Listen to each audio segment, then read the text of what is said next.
கவனியாதா last class வந்து ஈஓக்கு பார்த்து முடிச்சாச்சு. அப்புறம் ஸ்டாக் லெவல் பார்த்தோம். ஈஓக்கு formula root of 2ab/c where a is equal to annual requirement of raw material. அப்போ இந்த ரா மெட்டீரியல்ன்ற வர்ட்ல அண்டர்லைன் பண்ணோம். மூணு விதமா கொடுப்போம் क्वेश्चनல. டைரக்ட் ரா மெட்டீரியல் கொடுத்தா அப்படியே போட்டுக்கலாம். ஃபினிஷ் குட்ஸ் அத டைரக்ட் ரா மெட்டீரியல் மந்த்லியும் கொடுத்துருப்பான், குவார்ட்டர்லி கொடுத்துருப்பான், ஆனுவல் கொடுத்துருப்பான். அது ஆனுவல் கன்வர்ட் பண்ணிக்கோ. ஆர் ஃபினிஷ் குட்ஸோட டிமாண்ட் கொடுத்துருவான். how to convert it into raw material. அந்த கன்வர்ட்டிங் கிரைட்டீரியா கொடுத்துருவான். 1 unit required 2 kg, 3 unit required 4 kg கொடுத்துருவான். அதை வச்சு கன்வர்ட் பண்ணிக்கணும். தேர்ட் டிப் ஆனுவல் ரெக்யர்மென்ட் கண்டுபிடிக்கிறதுக்கு demand of the final product கொடுத்துருவான். அந்த क्वेश्चनல கன்வர்ஷன் கொடுத்துக்க மாட்டான். அப்ப நீ என்ன பண்ணணும், அதுக்கு பதிலா ஸ்டாக் லெவல் கண்டுபிடிக்க சொல்லி இந்த ஸ்டாக் லெவல்ல கொடுத்துருப்பான் தெரியுமா, மினிமம் யூசேஜ் மேக்ஸிமம் யூசேஜ், அதுல ஆவரேஜ் யூசேஜ் எடுத்துக்கோ. அது இன்டு 52 வீக்ஸ் மல்டிப்ளை பண்ணா உங்களுக்கு total consumption of the year கிடைச்சிடும். ஸோ கன்சம்ப்ஷன் அதான் பண்ண போற, அது கிடைச்சிடும். அதுக்கப்புறம் இப்போ சில சமயம் என்ன பண்ணுவான், ஈஓக்கு மட்டும் கேட்பான், லெவல் மட்டும் கேட்பான், ஈஓக்கு லெவல் சேர்ந்து கேட்பான். அப்போ ஈஓக்கு ஏன் லெவல்ல வருது, லெவல்ல ஆர்ஓக்கு என்னதான் வரும், ஈஓக்கு. அப்போ ஆர்ஓக்கு கான்செப்ட்ல ஈஓக்கு கான்செப்ட் உள்ள வந்துரும். ஆனா இங்க செக் பண்ற மாதிரி பெருசா செக் பண்ண மாட்டான். அவனே ஆனுவல் ரெக்யர்மென்ட் கொடுத்துருவான், அவனே ஆர்டினரி காஸ்ட் டேட்டா கொடுத்துருவான், கேரிங் காஸ்ட் கொடுத்துருவான். டக்குனு 2ab/c போட்டாலே என்ன வந்துரும், ஆன்சர் வந்துரும். அந்த 2ab/c போடும்போது சில கால்குலேட்டர்ல அப்படியே ரூட் எடுத்தாரு. 2 × a × b/c போடுறதால அப்படியே ரூட் எடுத்து ஆன்சர் தப்பா வந்துரும். 2 × a × b/c போட்டு அந்த நம்பர் பார்த்துக்கோ. ஒரு அடி ரூட் எடுத்து திருப்பி அந்த நம்பர் இன்டு நம்பர் போட்டு அதே நம்பர் வருதா செக் பண்ணிக்கோ. ஆன்சர் வந்து ரூட் எடுத்து 200 வருது. 200 × 200 போட அதே 40 lakhs வருதா செக் பண்ணிக்கோ. this அதே சேம் அமௌண்ட் வருதா செக் பண்ணிக்கோ. ஏன்னா சில கால்குலேட்டர்ல அந்த ஃபங்க்ஷன் இருக்கும், அந்த நம்பருக்கு ரூட் எடுத்துரும். நீ அந்த டயல்ல இருக்கிற நம்பருக்கு ரூட் எடுக்காம மெமரியில இருக்கிற நம்பருக்கு என்ன பண்ணிடும், அது ரூட் எடுத்துரும். ஸோ அதை மட்டும் செக் பண்ணிக்கோ. மற்றபடி அந்த இஷ்யூ கிடையாது. லெவல் பொறுத்த வரைக்கும் எங்க டிஸ்கவுண்ட் பொறுத்த வரைக்கும் டிஸ்கவுண்ட் மொத்தம் purchase cost, ordering cost, carrying cost. கரெக்ட்டா பர்ச்சேஸ் காஸ்ட் எத்தனை unit annual requirement into number of purchase price. Ordering cost annual requirement by ஈஓக்கு போட்ட நம்பர் ஆஃப் ஆர்டர் கிடைச்சிரும். there is annual requirement by purchasing quantity போட்டா number of order கிடைச்சிரும் into ordering cost. Carrying cost will be equal to ordering cost. நீ calculate பண்ணாத at ஈஓக்கு.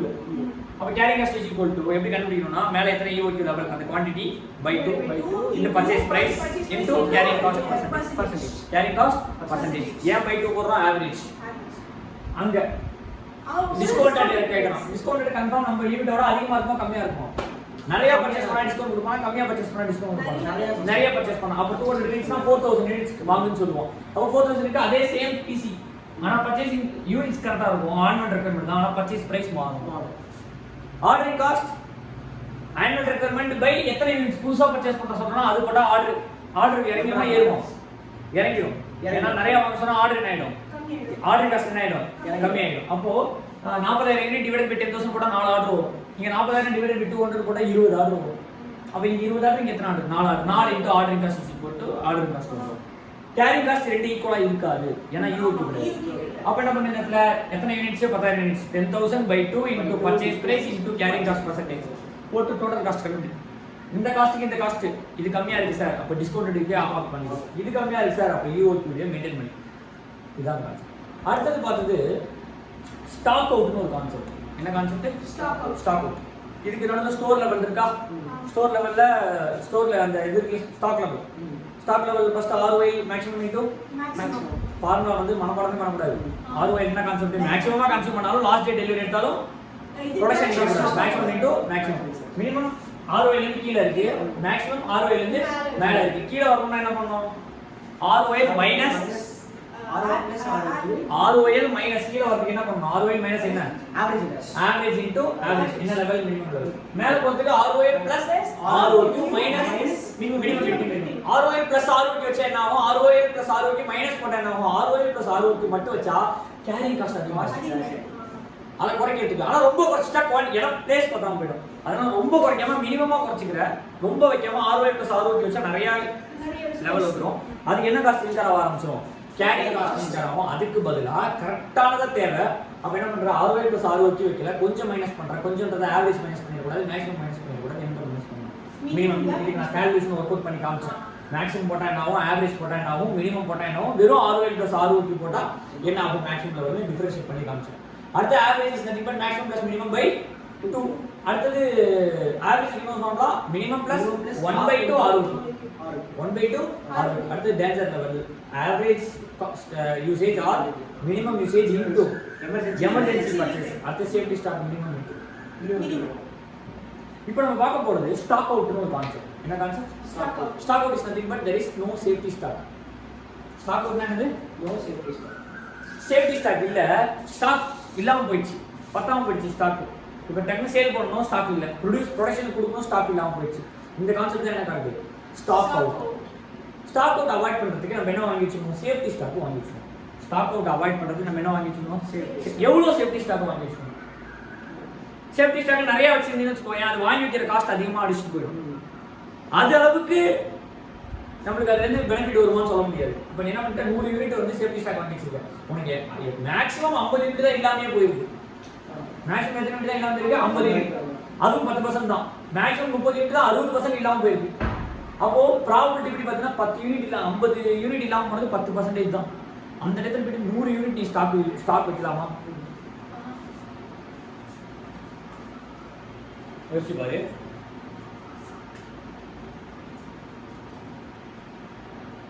$50 units, $25 units, $10 units, $0 units. இப்போ இந்த 50 units இல்லாம போனது எத்தனை டைம் இல்லாம இருக்குன்னா வெறும் 10% இல்லாம இருக்கு. எத்தனை டைம்ஸ்னா வெறும் 10% ஆஃப் தி டைம்ஸ். டோட்டல் சேல்ல ஒரு 10% டைம்ல 50 யூனிட் இல்ல நீ கையில வச்சிருக்க. மீதி 90% எப்பவுமே ஸ்டாக் இருக்கு. எத்தனை பர்சன்ட் 50 யூனிட்ஸ் இல்லாம இருக்கு? 10%. எத்தனை டைம் 25 யூனிட் இல்லாம இருக்குன்னா 10%. எத்தனை டைம் 10 யூனிட் இல்லாம இருக்குன்னா 10%. எத்தனை யூனிட் 0 டைம் இல்லாம இருக்குன்னா அப்ப எப்பவுமே ஸ்டாக் அவைலபிளா இருக்குன்னா 70%. இதுதான் உன்னோட நிலவரம். இது வந்து நான் கொஸ்டின்லாம் கிடையாது, உன்னோட பிசினஸ்ல நடக்கிற விஷயங்கள். எத்தனை யூனிட் இப்போ வந்து நான் வரேன், ஒரு கஸ்டமர் வரோம், யார் ப்ரொடக்ஷன் யூனிட் குட்ஸ் கேட்டு ஃபேக்ட்ரியிலேருந்து குட்ஸ் ரெக்வெஸ்ட் அனுப்பியிருக்கான். ஓகேவா? அந்த நோட்டு கேட்கப்பட்டு அவங்க கொடுக்கறதுக்கு ஸ்டாக் கொடுக்கறதுக்கு இல்லாமல் போனது எப்பயுமே ஸ்டாக் இருந்தது எத்தனை பர்சன்டேஜ்? 70% இருந்தது. 10 யூனிட் இல்லாமல் போனது எத்தனை பர்சன்டேஜ்? 10%. அப்போ எப்படின்னா அவன் 500 யூனிட் கேட்டிருக்கான், என்கிட்ட 490 யூனிட் இருந்திருக்கு, 10 யூனிட் இல்லை. அது மாதிரி சுச்சுவேஷன் எத்தனை டைம் இருந்தது? 10%. 25 யூனிட் தரிசி அவன் 500 யூனிட் கேட்குறான், 475 தான் கொடுக்க முடிஞ்சது, 25 யூனிட்ஸ் இல்லாமல் போயிடுச்சு. அது எத்தனை பர்சன்ட்? அது மாதிரி நடந்த விஷயங்கள் எத்தனை பர்சன்ட்? 10%. 50 யூனிட் அவன் 500 கேட்டால் என்னால் 450 தான் கொடுக்க முடிச்சு. அது ஒரு டைம். அது எத்தனை பர்சன்டேஜ்? இது எப்படி சார் சொல்கிறாங்க அப்படின்னா மொத்தம் வந்து 10 டைம் வச்சுக்கோங்க, 10 வாட்டி 500 800 கேட்டிருக்கான். எத்தனை வாட்டி? 10 வாட்டி 500 800 கேட்டிருக்கான். 7 வாட்டி கொடுத்துட்டான் ஃபுல்லா. எத்தனை வாட்டி கொடுத்துட்டேன்? ஒரு வாட்டி 10 யூனிட் கொடுக்க முடியல, ஒரு வாட்டி 25 யூனிட் கொடுக்க முடியல, ஒரு வாட்டி 50 யூனிட் கொடுக்க முடியல. இதுதான் நிலவரம். அப்போ இதுக்கு அப்படியே ப்ராபபிலிட்டி போட்டால் இது 70% ஆகிடும், இது 10% ஆகிடும், இது 10% ஆகிடும், இது டோட்டலாக இது எத்தனை பர்சன்டேஜ்? 100%. இதுதான் நடந்த சிச்சுவேஷன். இப்போ நான் சேஃப்டி ஸ்டாக் 100 வாங்கி வைக்கிறது அர்த்தமே கிடையாது. ஏன்? ஏன்னா அதிகபட்சமா 50 இல்லாம மேக்ஸிமம் இல்லாம போன குவாண்டிட்டி அவ்வளவுதான் 50. அந்த இடத்துல நீ 50 வச்சிருந்தா இந்த சிச்சுவேஷன் அவாய்ட் பண்ணிடலாம், அவ்வளவுதான். அப்ப இந்த இடத்துல சேஃப்டி ஸ்டாக் 100 வாங்கணுமா? தேவையே கிடையாது. அப்ப இந்த இடத்துல நீ 50 வாங்கி வைக்கிறேன்னு வச்சுக்கோங்க. இப்போ நீ எவ்வளவு வாங்கி வைக்கிற? 50 யூனிட் வாங்குற. இந்த 50 யூனிட் வாங்குறதுனால இந்த 10% லாஸ் அவாய்ட் ஆகுமா? இந்த 10% லாஸ் அவாய்ட் ஆகும். ஆனா இந்த 50 யூனிட்ஸ்க்கு என்ன காஸ்ட் இன்கர் பண்ணி ஆகும்? கரெக்டா? அப்ப 50 யூனிட் கேரிங் காஸ்ட் அசியூம் 10 ரூபாய் கேரிங் காஸ்ட் வச்சுக்கோங்க. 10 ரூபாய் போட்டா என்ன ஆயிடும்? 500 ரூபாய் இன்கர் பண்ணனும். But there will be no stock out cost. என்ன காஸ்ட் இருக்காது? Stock out cost. என்ன ஸ்டாக் இல்லாம போனதால கம்பெனிக்கு வந்து ஒரு ஆப்பர்சூனிட்டி காஸ்ட் லாஸ், அந்த லாஸ் இருக்காது. ஏன்னா 50 யூனிட் ஸ்டாக் வச்சிட்டாங்க. இது என்ன? சேஃப்டி ஸ்டாக் 50 யூனிட் வச்சிட்டாங்க. அப்ப 50 யூனிட் இல்லாம போயிருக்காதுல. அப்ப கரெக்டா அந்த 50 யூனிட் வைக்கிறதுக்கு எனக்கு என்ன செலவு? 500. இப்போ நான் சேஃப்டி ஸ்டாக் 25 யூனிட் தான் வைக்கிறேன். சேஃப்டி ஸ்டாக் எத்தனை யூனிட் தான் வைக்கிறேன்? 25 யூனிட். இப்போ 50 யூனிட் இல்லாம போனா எனக்கு எத்தனை யூனிட் லாஸ் ஆகும்? 10%.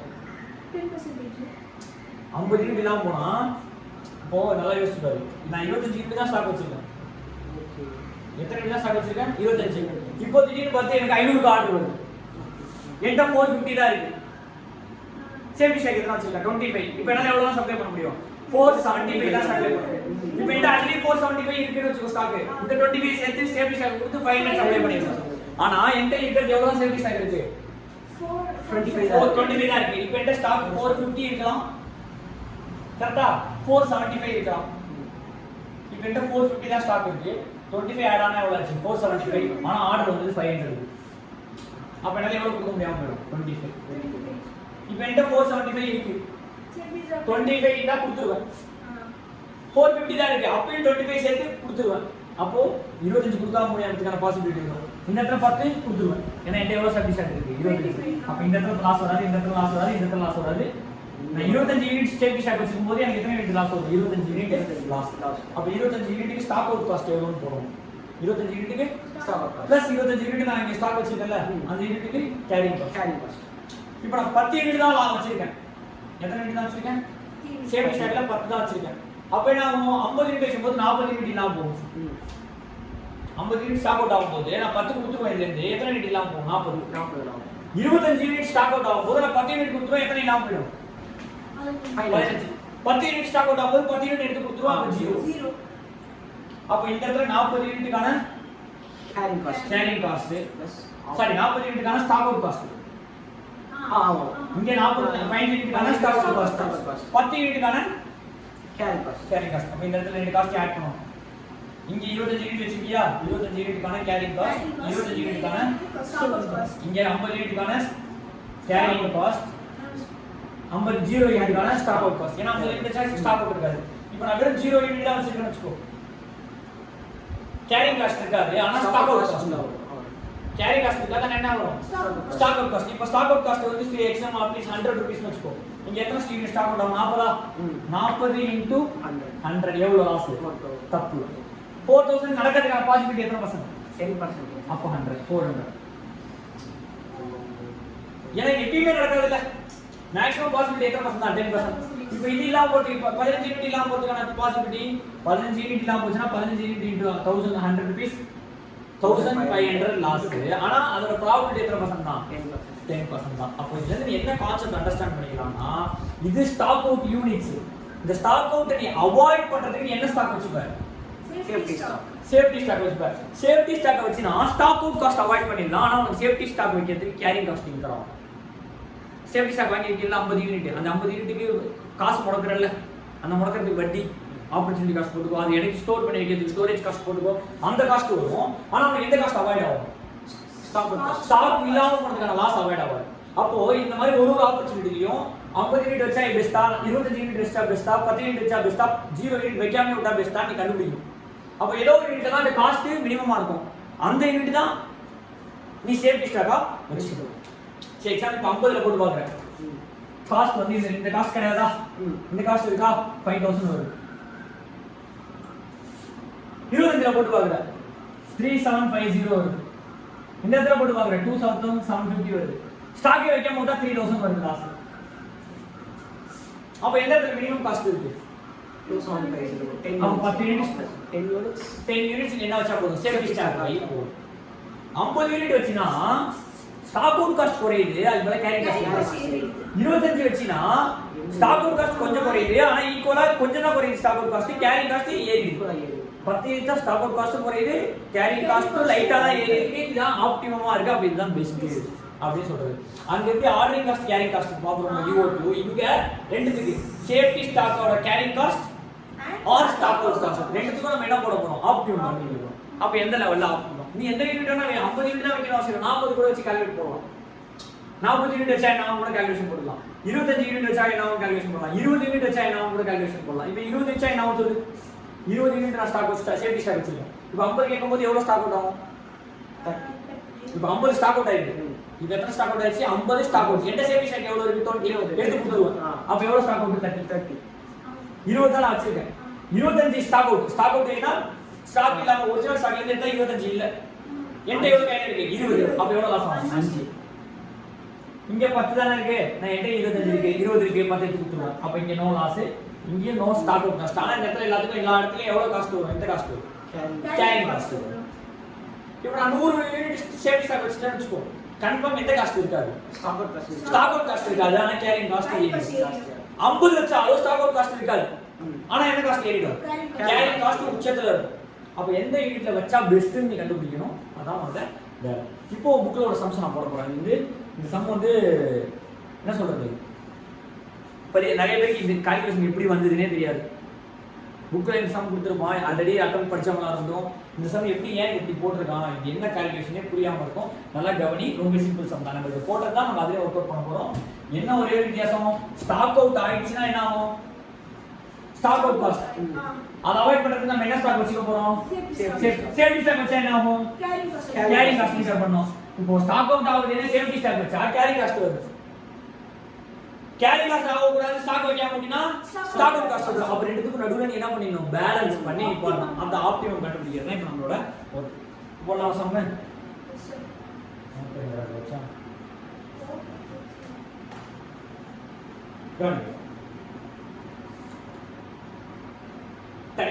Tyro Tubes traders trades in four wheel tires and tubes. The company four wheel tires tubes எடுத்துட்டு it stocks sufficient quantity of tires of almost every vehicle. எல்லா வெஹிக்கிள்கான ஸ்டாக்கும் சஃபிஷியண்டா வச்சிருக்கோம். In year 2011-12 the report of sales manager revealed that the company experienced stock out of tires. அப்படின்னா at a point of time stock இல்லாம போயிடுச்சு. திடீர்னு customer வந்து கேட்குறான், அவனுக்கு கொடுக்கறதுக்கு என்ன இல்லாமல் போயிடுச்சு, ஸ்டாக் இல்லாமல் போயிடுச்சு. அதான் என்னது ஸ்டாக் அவுட். அந்த இடத்துல நம்ம வேற ஒருத்தர் பர்ச்சேஸ் பண்ணுவோம், நம்மளுக்கு லாஸ். நம்ம அதை வச்சிருந்தோம்னா அது வாங்கி வைக்கிறதுக்கான செலவு. அப்போ எவ்வளோ வச்சுக்கலாம், அதிகம் வச்சுக்காம இருக்கக்கூடாது. அப்போ கரெக்டாக எவ்வளோ பேலன்ஸ் பண்ணுறது தான் அந்த ஸ்டாக் அவுட்டான concept. More or less equal to EOQ. வாங்குறதா எவ்வளோ வாங்கணும், எந்த குவான்டிட்டி வாங்கணுங்கிறது ஈஓடி. எவ்வளோ ஸ்டாக் வச்சுக்கணுன்ற அதே ஈஓடி பிரின்சிபல் தான். அங்க ordering cost carrying cost balance பண்ற, இங்க ஸ்டாக் அவுட் காஸ்ட்டையும் கேரிங் காஸ்ட். கேரிங் காஸ்ட் நம்ம என்ன வாங்கணும், அவன் கொடுத்துருக்கான். நல்லா கவனி, 100 டயர்ஸ் இல்லாம போனது 2 டைம்ஸ், 100 டயர்ஸ் இல்லாம போனது 2 டைம்ஸ், 80 டயர்ஸ் இல்லாம போனது 5 டைம்ஸ், 50 டயர்ஸ் இல்லாம போனது 10 டைம்ஸ், 50 டயர்ஸ் இல்லாம போனது 10 டைம்ஸ், 20 டயர்ஸ் இல்லாம போனது 20 டைம்ஸ், 10 டயர்ஸ் இல்லாம போனது 30 டைம்ஸ், 0 டயர் இல்லாம போனது 33 டைம்ஸ். கரெக்ட்டா? இப்போ இந்த டைம்ஸ் இருக்கு தெரியுமா, டைம்ஸோட டோட்டல் will be 100. டைம்ஸோட டோட்டல் என்ன இருக்கு, 100. 1 2 plus 5 7 30 30 60 67 67 plus 33 100. अब அப்படியே परसेंटेजா மாத்துனா இது 100 ஆயிடுமா டோட்டல். கரெக்ட்டா? அப்போ probability is always equal to 1 or 100. probability of sum of the probability என்ன இருக்கும், 1. அப்ப இது ஒரு probability, இது ஒரு probability, இது ஒரு probability, இது ஒரு probability, இது ஒரு probability. அப்ப இது டோட்டல் என்னவா தான் இருக்கும், கன்ஃபார்ம் 100 ஆ தான் இருக்கணும். அப்ப இத ஆட் பண்ணி 70 வந்தா இது 30, இத ஆட் பண்ணி 60 வந்தா இது என்னவா தான் இருக்கும், 40. கரெக்ட்டா ராஜா? அப்ப இதோட டோட்டல் 100. அப்ப இது பர்சன்டேஜ்ல போட்டா இது 2%, இது 5%, இது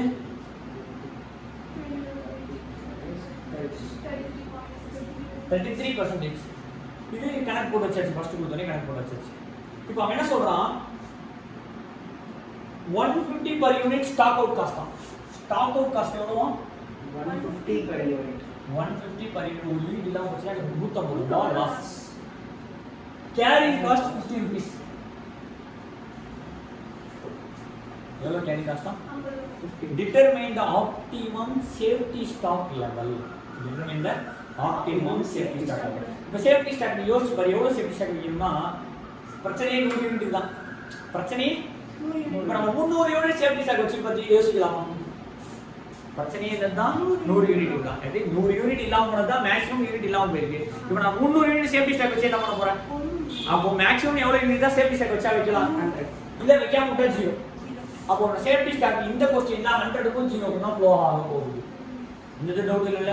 அப்போ 100 வச்சா என்ன பிரச்சனை வராது, 80 வச்சா என்ன பிரச்சனை ஆகாது. இப்போ பாரு क्वेश्चन अंडरस्टैंड பண்ணனும். இப்போ நீ safety stock assuming you are having safety stock of rupees 100 units, safety stock of 100 units. இப்போ ஸ்டாக் அவுட்கான என்னென்னலாம் ஸ்டாக் அவுட் ஆகலாம் பாசிபிலிட்டி, 100 யூனிட் இல்லாம போலாம், 80 யூனிட் ஸ்டாக் அவுட் ஆகாம போலாம், 50 யூனிட் ஸ்டாக் அவுட் இல்லாம போலாம், 20 10 0 இது எது வேணா நடக்கலாம். இந்த ஆர்ட்ல ஏதோ ஒண்ணு நடக்க போகுது, ஏன்னா இதான ப்ராபபிலிட்டி கொடுத்துட்டான். அப்ப நீ ஸ்டாக் சேஃப்டி ஸ்டாக் எத்தனை யூனிட் வச்சிருக்க, 100. இப்போ கரெக்ட்டா ஸ்டாக் அவுட் 100 ஆயிடுச்சு. ஸ்டாக் அவுட் என்ன ஆச்சு, இந்த சேஃப்டி ஸ்டாக் அப்படியே 100 கொடுத்துருவாங்க. அப்ப ஸ்டாக் அவுட் காஸ்ட் 0. அப்போ பாரு ரெண்டு காஸ்ட் எழுதுறேன். ஒரு காஸ்ட் என்ன cost, stock out cost, carrying cost. இப்போ நான் 100 யூனிட்ஸ் சேஃப்டி ஸ்டாக் வச்சிருந்தேன். எத்தனை ஸ்டாக்? சேஃப்டி ஸ்டாக் 100 யூனிட்ஸ் வச்சிருந்தேன்னா ஸ்டாக் அவுட் காஸ்ட் இருந்திருக்காது. ஏன்? 100 யூனிட்ஸ் ஸ்டாக் அவுட் ஆனாலும் கொடுத்துருவேன், 80 யூனிட்ஸ் ஸ்டாக் அவுட் ஆனாலும் கொடுத்துருவேன், 50 நாள் கொடுத்துருவேன், 20 நாள் கொடுத்துருவேன், 10 நாள் கொடுத்துருவேன். இல்லாம போனா என்கிட்ட சேஃப்டி ஸ்டாக் 100 இருக்கு. அப்போ ஸ்டாக் அவுட்ன்ற பிரச்சனைக்கே பாய் வராது. என்கிட்ட 100 யூனிட் இருக்கு. கரெக்டா ராஜா? கேரிங் காஸ்ட் நீ ஒரு யூனிட் வெச்சிருக்கணும்ல, ஒரு யூனிட் எவ்வளவு கேரிங் காஸ்ட்? 50. அப்போ 5000 கேரிங் காஸ்ட். 15. அப்போ டோட்டல் காஸ்ட் எவ்வளவு? 5000. ஆனா நீ 5000 ரூபாய் இன்கம் பண்ணும். நீ 100 யூனிட் வச்சா ஸ்டாக் அவுட் ஆகாது. ஆனா கேரிங் நீ எவ்வளவு இன்கம் பண்ணும்? சப்போஸ் நீ 80 வைக்கிற ஸ்டாக் அவுட் காஸ்ட் 2000 ரூபாய் வரும். 20 சும்மா பேசி சொல்லுங்க. ஸ்டாக் அவுட் காஸ்ட் 2000 ரூபாய் வரும். கேரிங் காஸ்ட் 2500 ரூபாய் வருது. எவ்வளவு தான் வருது? 4500. அப்ப ஸ்டாக் அவுட் ஆனாலும் பரவாயில்ல, 80 வச்சா போதும். என்ன ஆனாலும் பரவாயில்ல, ஸ்டாக் அவுட் ஆனாலும் பரவாயில்ல, எவ்வளவு வச்சா போதும்? இப்போ நீ எவ்வளவு சேஃப்டி ஸ்டாக் வைக்கிறேன்னா 80 சேஃப்டி ஸ்டாக் வைக்கிற. ஃபர்ஸ்ட் என்ன வச்ச சேஃப்டி ஸ்டாக் 100 வச்சோம். ஸ்டாக் அவுட் காஸ்ட்ன்ற பேசிக்கே இடம் கிடையாது. ஏன்னா இதுல ஸ்டாக் 100 ஸ்டாக் அவுட் ஆனாலும் 100 கொடுத்துடலாம், 80 ஸ்டாக் அவுட் ஆனாலும் 80 கொடுத்துடலாம், 50 ஸ்டாக் அவுட் ஆனாலும் கொடுத்துடலாம். இப்போ நான் எவ்வளவு தான் சேஃப்டி ஸ்டாக் வைக்கிறேன்? 80. இப்போ ஸ்டாக் அவுட் என்னலாம் பாசிபிலிட்டி இருக்கு? 100 ஸ்டாக் அவுட் ஆகலாம், 80 ஸ்டாக் அவுட் ஆகலாம், 50 ஸ்டாக் அவுட் ஆகலாம், இது மாதிரி ஸ்டாக் அவுட் ஆகலாமா? இப்போ 100 ஸ்டாக் அவுட் ஆச்சுன்னா பிரச்சனை. 100 ஸ்டாக் அவுட் ஆச்சுன்னா என்கிட்ட சேஃப்டி ஸ்டாக் இப்போ என்ன இருக்கு? 80 தான். இப்போ 80 தான். ரெண்டாவது அசம்ப்ஷன் 80. அப்ப ரெண்டாவது 80 தான் இருக்குன்ற போது என்னால 100 கொடுக்க முடியாது. எவ்வளவு தான் கொடுப்பேன்? 80 தான் கொடுப்பேன். 20 லாஸ். அப்ப 20 யூனிட்ஸ்க்கான ஸ்டாக் அவுட் காஸ்ட் 20 into 150 3000. ஆனா 3000 கிடையாது. Possibility is 2%. Possibility is 2%. கரெக்ட்டா நீ சொல்ற மாதிரி 20 யூனிட் லாஸ் ஆகும். 20 யூனிட் நடக்கிறதுக்கான பாசிபிலிட்டி எத்தனை பர்சன்ட் தான்? 2%. அப்ப 20 into 2% into 150 போடலாம். or 20 into 150 into 2% equals 3000 into 60 rupees வருது. என்ன வருது? 60. இங்க 0. கேரிங் காஸ்ட் இங்க எத்தனை யூனிட் கேரிங் காஸ்ட் வரும்? 80. ஏன்னா சேஃப்டி ஸ்டாக் எவ்வளவு வச்சிருக்க நீ? 80. அப்ப 80 யூனிட்ஸ் கேரிங் காஸ்ட் போடினா எவ்வளவு வரும்? 80 into 50 4000. 80 into 50 எவ்வளவு வரும்? 4060. அப்ப இதோட இது பெட்டரா இருக்கு. ஆனா போட்டு பாப்போம், ஒண்ணா செக் பண்ணி பாப்போம். இப்போ 50 யூனிட்ஸ் ஸ்டாக் வைக்க எத்தனை வைக்க சேஃப்டி ஸ்டாக்? 50 சேஃப்டி ஸ்டாக் வைக்க. இப்போ 50 சேஃப்டி ஸ்டாக் வைக்கும்போது ஸ்டாக் அவுட் இது ரெண்டுல எது வேணா ஸ்டாக் அவுட் ஆகலாமா? இதான ஸ்டாக் அவுட். இது எது வேணா நடக்கலாம். 100 யூனிட் ஸ்டாக் அவுட் ஆயிடுச்சு.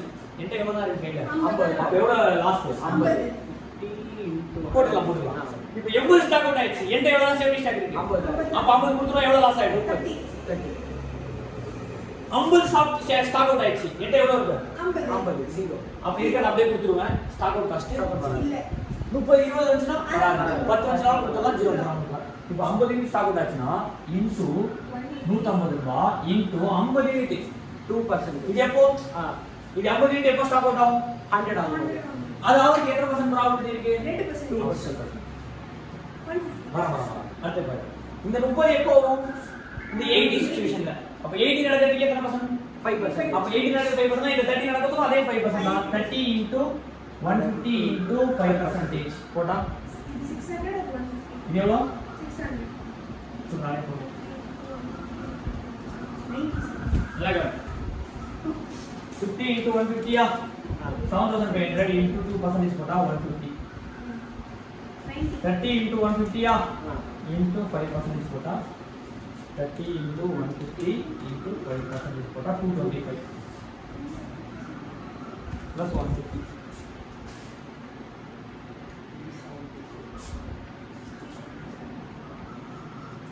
எவ்வளவு காஸ்ட்? 375. ஆனா எத்தனை யூனிட் ஸ்டாக் வச்சிருக்கேன்? 50. 50க்கு 50 2500. 50க்கு 50 2500. டோட்டல் 2875. இப்போ சேஃப்டி ஸ்டாக் 20 விக்கிறேன். இப்போ 20 சேஃப்டி ஸ்டாக் போது ஸ்டாக் அவுட் ஆகிறதுக்கு இந்த எது வேணா ஸ்டாக் அவுட் ஆகும். இப்போ 100 ஸ்டாக் அவுட் ஆயிடுச்சு. 80 loss. 80 stock out cost. 80 stock out ஆயிடுச்சு. என்னால 20 தான் கொடுக்க முடியும். 60 ஸ்டாக் அவுட்.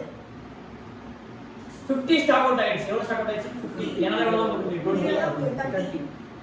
20 ஸ்டாக் அவுட் 20 கொடுத்துலாம். 10 ஸ்டாக் அவுட் 10 கொடுத்துலாம். அப்ப இது இதுக்கு தான் காஸ்ட். 80 into 150 150 150. இந்த 80 எப்போ வரும்? இந்த 100 எப்போ வரும்? இந்த 100 கேட்டா ஸ்டாக் அவுட் ஆனா 20 கொடுத்துருவா 80. அப்ப இந்த 100 எப்போ 2%. அப்ப into 2%. இங்க என்ன வரும் into 5%. இங்க என்ன வரும் into அப்படியே புடிச்சுக்கணும் பாயிண்ட். இந்த ரெண்டு தான் அடுத்து 5 அடுத்துக்கு 10. அடுத்த சம்ல 2 5 10 20. அடுத்த லாஸ்ட்ல 2 5 10 20 30. ஃபர்ஸ்ட் ஒண்ணுமே கிடையாது. அடுத்ததுக்கு 2 அடுத்து 2 5 அடுத்து 2 5 10 அடுத்து 2 5 10 20 2 5 10 20 30. இப்போ அடுத்து போடலாமா? இது கால்குலேட் பண்ணி வச்சுக்கோயேன். 80 into 150 80 into 150 into 2%. 240. 60 into 150 into 5%. 450. 30 into 150 4,900 into 10% of 450. 900 plus 240. 1140. கரெக்டா 1140. ஆனா 20 யூனிட் தான் கேரிங் காஸ்ட். 20 யூனிட்க்கு 1000 ரூபாய்.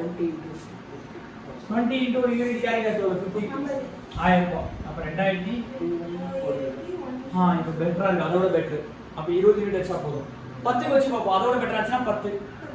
0 வச்சு பாப்போம். அதோட பெட்டரா ஆச்சுனா 0. இப்போ பாரு அடுத்து 10.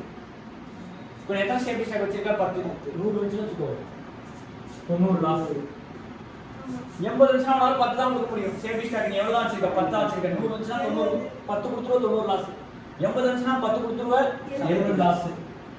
50 வந்துச்சுனா 10 கொடுத்துருவ 40 லாஸ். 20 வந்துச்சுனா 10 கொடுத்துருவ 10 லாஸ். into 150 into 150 into 2%. 5%, 10%, கணக்கு புடிச்சிட்ட. கரெக்டா? இப்போ பாரு 90 into 150 into 2%. 270. 70 into 150 into 5%. 525. 40 into 150 into 10%. 600. 10 into 150 into 25. Sorry, 20%. 300. Total quota 270 plus 525 plus 600 plus 300. 1695. எவ்வளோ? 1695. 10 யூனிட்டுக்கு 50 ரூபா 500 ரூபா. கரெக்டா? அப்போ 1695 plus 500 போடுமா? 2195. அடுத்து 0 யூனிட்டுக்கா போதும். அதான் பைத்தியம் காட்டணும். புக்கில் போட்டுருக்கோம். ஏன்னா மூளை கேட்டாங்க. இங்கே அப்படியே டிக்ளீனாக வச்சா இங்கேருந்து ஏற ஆரம்பிச்சிருச்சுல. அப்போ இதான் ஈவோக்கு. அதான் ஆப்டிமம். இதை விட கன்ஃபார்ம் 0 போட்டால் இதோட காஸ்ட் கூட தான் இருக்கும். இப்போ 80 போடல, இதோட கம்மியாக தான் வந்துச்சு. அடுத்து 50 போட்டோம்ல, இதோட அதிகமாக அதோட கம்மியாக வந்துருக்கலாம்ல. வராது. அந்த ப்ராசஸ் தான் ஃபாலோ பண்ணும். எப்படி ஈவோக்கு அப்படியே குறைஞ்சிக்கிட்டே வருதோ அந்த மாதிரி தான் காஸ்ட் குறைய பாரு. ஸ்டாக் சேஃப்டி ஸ்டாக் அதிகமாக வச்சுன்னா ஸ்டாக் அவுட் காஸ்ட் இருக்காது, கேரிங் காஸ்ட் அதிகமாக இருக்கும். சேஃப்டி ஸ்டாக் நீ குறைக்க சேஃப்டி ஸ்டாக் அவுட் காஸ்ட் ஏறும், கேரிங் காஸ்ட் குறையும். ஒரு இடத்துல ரெண்டுமே ஆயிடும். இந்த இடத்துல பாரு கேரிங் காஸ்ட் என்ன ஆயிடுச்சு? 1140 இருந்து 1695 ஆயிடுச்சு. அப்ப ஸ்டாக் அவுட் காஸ்ட் இன்க்ரீஸ் ஆக ஆரம்பிச்சிருச்சு. இங்க குறைஞ்சிட்டே வந்து இன்க்ரீஸ் ஆயிட்டு ஒரு உல்டாவா மாறுது. அப்ப நடுவுல தான் என்ன இருக்கு? ஆப்டி. இப்போ நீ 0 போட்டு வச்சுக்கோ, என் கன்ஃபார்ம் இதோட காஸ்ட் 0 போட்டு என்ன? Carrying cost 0. Safety stock working சொல்லவா? 100. ஏன்னா 0 தான் வச்சிருக்கா. 100 னா 100, 80 னா 80, 50 னா 50, 20 னா 20, 10 னா 10 எல்லாமே அப்படியே நடந்துரும். into 150 into 150 into 150 into 150 into 150 into 2% into 5%, 10%, 20%, 10%. total add பண்ணு. அந்த இடத்துல கேரிங் காஸ்ட் 0. ஏன்னா 0 தான் நம்ம சேஃப்டி ஸ்டாக் வச்சிருக்கோம். இது இம்பார்ட்டன்ட் ப்ராப்ளம். ஓகேவா? அது எப்படி போட்டுருக்கானே புரியாது. அண்டர்ஸ்டாண்டிங் புரியுதா? எப்படி சம்முங்க